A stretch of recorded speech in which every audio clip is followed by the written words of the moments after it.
got a number of interested parties. We started a POC with Experian. We've got one about to start with Reliance. We've got one more about to start with T-Mobile. These are amazing companies. These are absolutely world-class blue chip, multi-billion touching on $1 trillion companies, right? So great to have them. But we need to get through a successful POC, and only then we have earned a right to ask for a commercial arrangement. So the bar is very high and getting higher by the day. Everybody's working hard against some enormous challenges, but we're making good progress, but we certainly could be doing better there. Marketing traction, thought leadership, blogs, number of you have contributed is fantastic. We need a little bit more. It's a great way for you to create your own personal brand. Your professional brand in the industry is by first is giving. What do you give? Your knowledge, insight, ideas. Marketing is a thing of the past, right? The 1980s, 1990s, kind of bragging about yourself. Marketing is a thing of the past. It's all about showing value, adding value in the ideas you communicate. Moats. Moats are defensible entities, patents and IP. Again, we're doing a lot of innovation.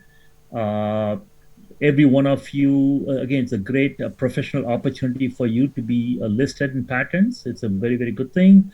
There are people who are really, really good experts. For example, Phil Porras is very good at taking an idea and how do you construct a patent. Rahul is very, very good. So please feel free to team up with them, bounce ideas past, and we've got a great patent lawyer attorney. We can do that. On the product side, there's a shift which Asif will speak to. A shift left, DevSecOps. That clearly is a message, and you'll see a lot of messaging, product integration working towards that. Open source. The effort for customers to try out our software is huge. Open source is more than just a wave. It is really a way for us to show our goods to customers to try our products in a very non-intrusive, non-invasive, non-high-touch way. So that's very important. Financial, equally importantly, we need to be fiscally prudent. Silicon Valley is full of companies which had great ideas but ran out of money before they could execute it. And that's not a good thing. So you'll find us to be increasingly fiscally prudent. I think we can certainly get there, but before we get to Series A, we need to have kind of gas in the car so that we can go to Vegas and enjoy the pleasures which come with it, right? In terms of culture, again, this is something which is very, very important. It's something I'm very passionate about. It's something which every one of you should take very seriously. Is open, transparent, professional, radical candor, right? Radical candor for people who are not used to it is very, very unnerving, right? Why are we saying what we are saying? We're saying it because we are candid, we are open, we have a common goal of improving, right? Whereas you find in large companies, everybody plays along, everybody sort of chants with the music. Half the time they think their boss is wrong, 100% wrong, but they kind of keep going with it because he's a boss, right? He or she is a boss, right? And that's what leads to, that happens in startup companies also. Theranos, right? Theranos is a classic example of one where everybody went along, everybody believed the BS, everybody sort of celebrated the BS, and the company went into a tank, right? So, whereas if they'd asked some very critical questions, had some very tough conversations, they could have been an amazing company. It's not because of lack of talent, but a culture where you, at the end of the day, a truth, veritas. Veritas is a Latin word for truth. It always wins, right? So you and I might not like it, but let's face it. And that's the only way to win in the market. That's the only way to be a meaningful provider of value-added products, services, and goods to the industry. So in the interest of time, I'll go really quick. Our messaging, again, has been a little bit complicated. People have said your messaging is complicated, confusing, and we take it seriously. So we will be evolving these messages, but very simple. If this is called an elevator pitch. If you meet somebody in the elevator, they say, Equinox, what do you do? So this is our latest. We'll iterate on it a little bit more. Equinox is zero trust. Zero trust means we'll dissect that, we'll unpack that. Cloud workload protection platform. How do we deliver zero trust? Key to zero trust is verify, then trust, and then constantly verify. We verify by using identity as a perimeter. We trust by using automated policy generations, and we continuously verify using unsupervised learning. How are we different? Everybody and his brother and his sister and mother-in-law talk about being a zero trust company. And how are we different? We're high performance. We're based on extended Berkeley packet filter. We are open, and we are comprehensive in our coverage of cloud security. So that, in a nutshell, is what I had in mind. Asif, take it away. So just to give some update on the product side and how we are sort of what are we building right now. Today we have VM support being built. We are building that with auto discovery as well, and this is both on Cilium and KubeArmor. We are building the database protection solution for MySQL Postgres. Salim is leading that. We're doing a bunch of integrations, including Elastic, as well as on-prem deployment options, right? And so VM support both in the UI and in the backend, database protection with auto policy discovery, database protection with auto classification of data, integrations, on-prem deployment options, and there's a lot more. I mean, I obviously have not listed every single update. This is what we're doing. And as Nat mentioned, we are sort of evolving the message a little bit. And the key thing is that, the more we think about it, the more we are saying, how can we make it really easy for our users, and then who's the persona? So somebody here is two user journeys and user personas here. Somebody like a security architect would come in and essentially configure Equinox for the first time and say, here's my baseline policies, right? Baseline policies are only service A, B, C, D can talk outside the world, everything else, there's no egress. And then they set it up to be deploying Equinox as a part of the CI/CD pipeline. They enable auto discovery, and essentially they are then saying, okay, I'm going to watch what happens next. I'm going to just look at my alerts or configure my alerts in case there is a critical thing. So it's a one-time setup. The developer that will be, Salim, Hussein, Manju, whoever, right? Any developer in the organization will essentially come in and say, okay, let me install Equinox in the command line and see what policies it generates. It says, oh, yeah, it's generating policies. Yes, I think this is what we need when it's running. And essentially, they'll also probably integrate with the standard CI/CD pipeline that they won't even notice that they are doing it. And essentially, they will ship these policies that they generated along with enabling other auto discovery policies. And what happens is they are going to forget about it, because then after that, the auto approval of the system will take over and essentially say, okay, this particular policy meets my baseline requirements, and it will automatically approve. And and that's the user journey. It's really, really simple. So it should start to the left, focused on the developer. That's the whole point of what we call as shift left, right? So we need to sort of target a little bit more to the developer, command line, and generate YAML policies out there, and make it really easy for developers to adapt it, and sort of go from there. And this is both for Cilium and KubeArmor, right? So that's the journey that we're going to right now. Right, this is again based on some feedback. We've been evolving this, and essentially later on, at the key point is to be involved in various parts of the CI/CD pipeline as well. I'll pause there. Does anybody have any questions? Or Karthik, you can take the lead on this one if you're on the call.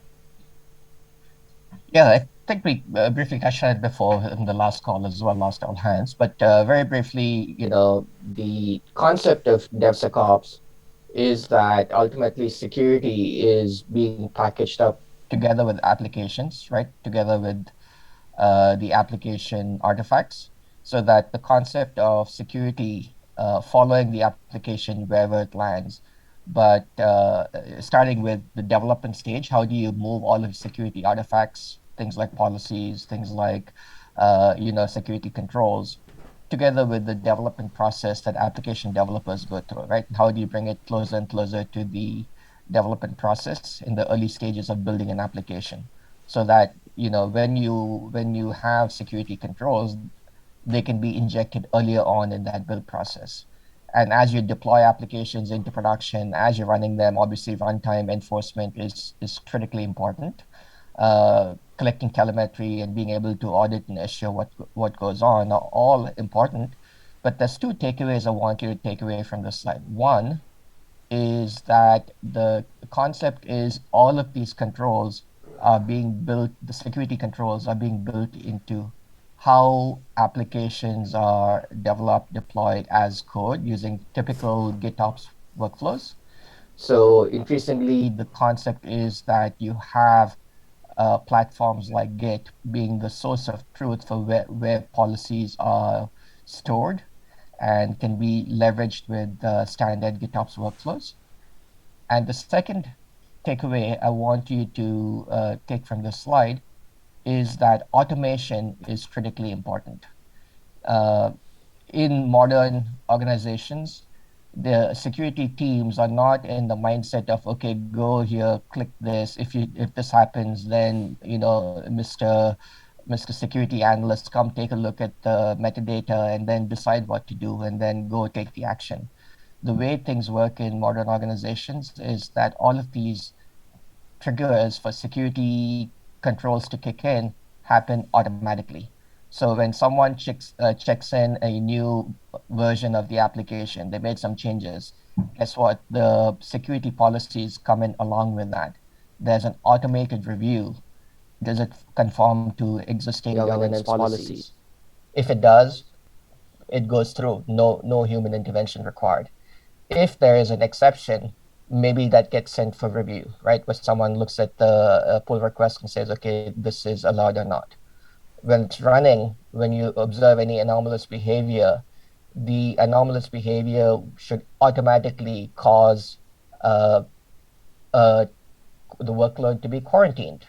And while that workload is being quarantined, to be able to send an alert into whatever alerting system is being used, to also be able to capture the detailed metadata of what happened so that the logs can be enriched with additional metadata, and have all of these steps happen automatically so that the different teams can be aware of what happened, but they don't need to go manage this on a day-to-day basis in terms of being able to jump on it and track sort of normal course of operations. They actually get to track what happened from a bigger picture, right?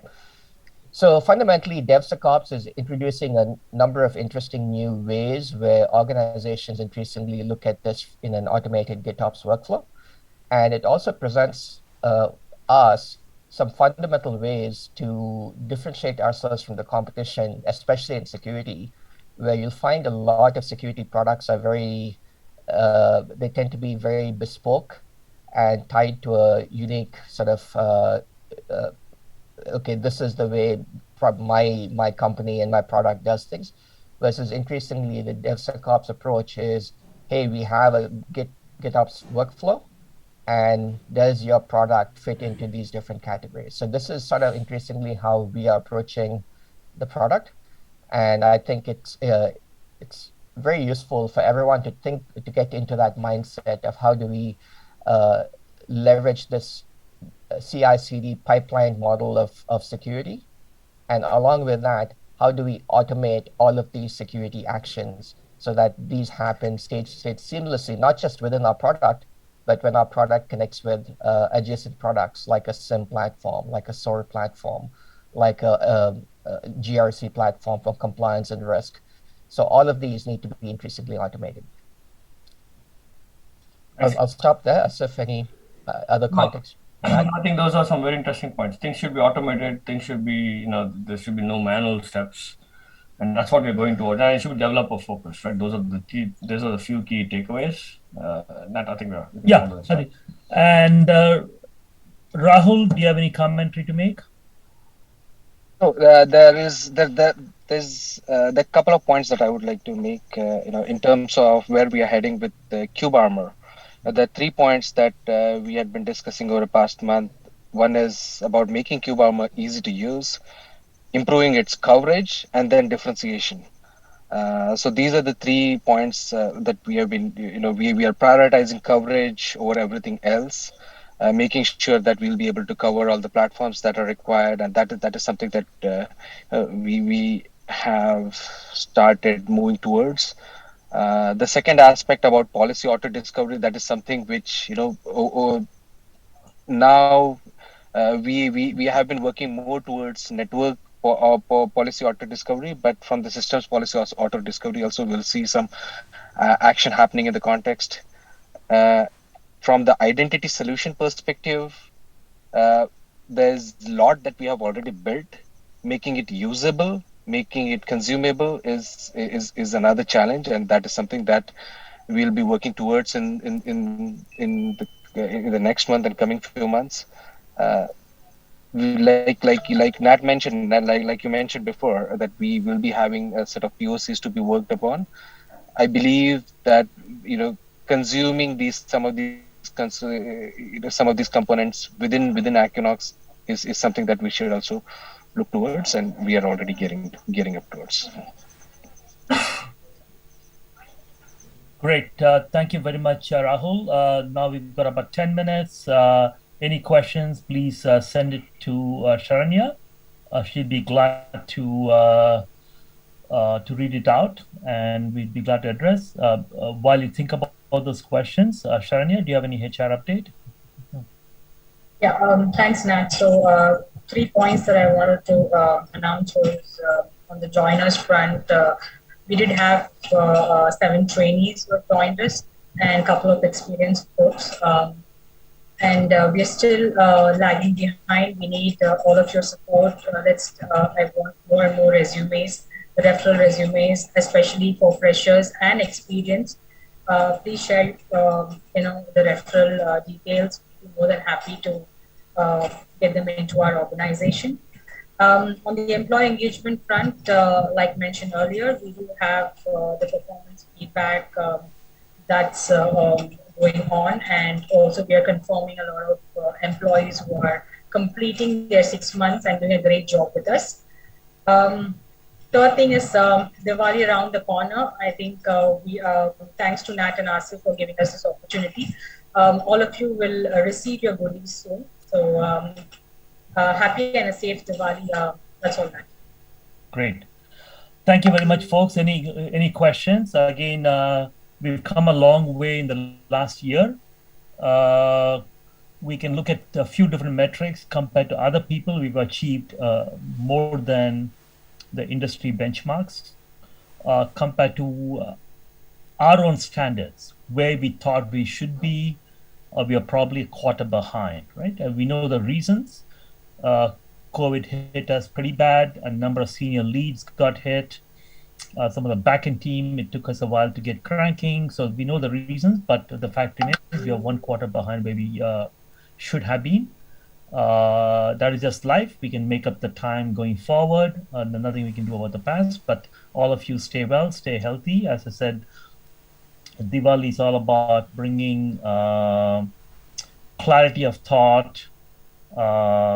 It's bring the power of light. Power of light is goodness. Power of light is clear thinking, good thinking, or darkness, ignorance, myopia, all of that. So it's got a significance. It's really a very sort of non-theistic sort of metaphor of all of us getting rid of the ignorance and the petty thoughts and the myopia, and focusing on bigger things, more important things, getting clarity of vision, and essentially bring into ourselves what sun does to us every day, right? It gets rid of darkness, it gets rid of sloth. You're typically groggy, sleepy at night. Morning, you're fresh, awake, ready for a good day. And that really is what the Diwali is as a metaphor for all of us, something which we can practice every day, and hope to be sort of a better person, better professional, better team member today than we were yesterday, right? So any questions, Sharanya? Sharanya, any comments on? I see something on the chat window. Let me see what that is. That was yeah. I will send the part. Yeah. Yeah. Okay, folks. Let's. We've got a few more minutes. Let's see. Phil, any commentary you'd like to make?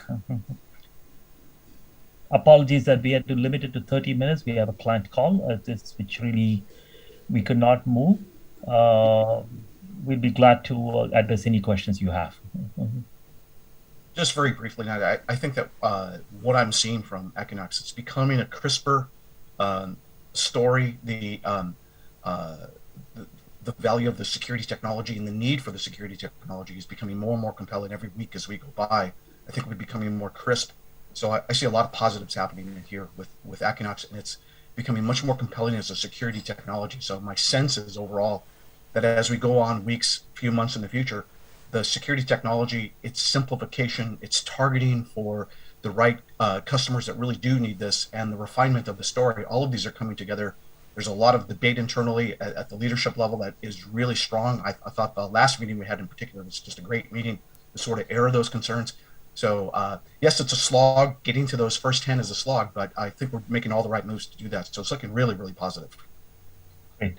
Thank you very much, Phil. It's great to have real stalwarts like Phil, who brings sort of the intellectual capital, and that combined with the really great product development expertise, right? Which Karthik, Asif, Rahul, and the rest of you bring. That's an amazing combination. Every company needs both the R and the D. The R, thought leadership, innovation, is what Phil and team bring along, and the rest of his SRI team members.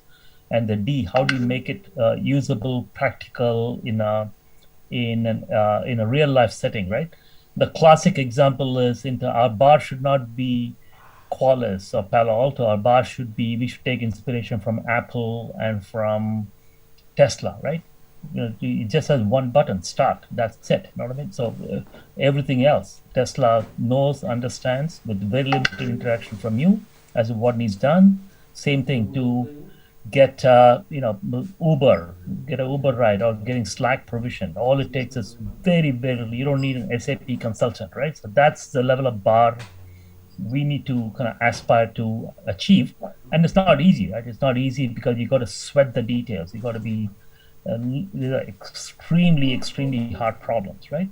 In order to make it simple, you got to hide the complexity. The simplest example is the Google search toolbar, right? It's so simple. My 83-year-old mother can use it, but all the language taxonomy, AI, machine learning, deep learning, everything is hidden in the back end, right? So that's really the bar ahead of us.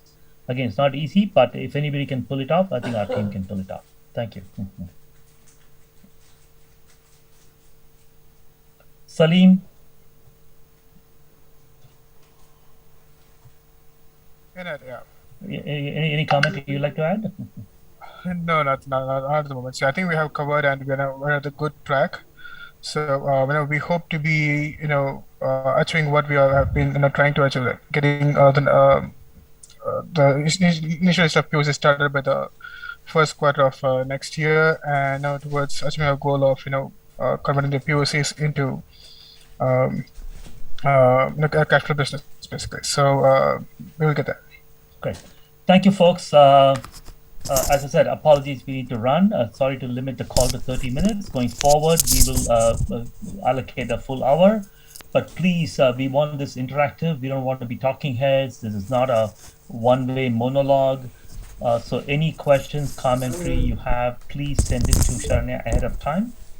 Working in the remote setting requires us to be on the side of more interaction, more communication than less. So please, any questions, comments, concerns, send it to Sharanya. She, as a HR partner, she really represents your interest to the company. So she's not, while she's a part of the co-leadership team, it's really her interests and your interests are aligned.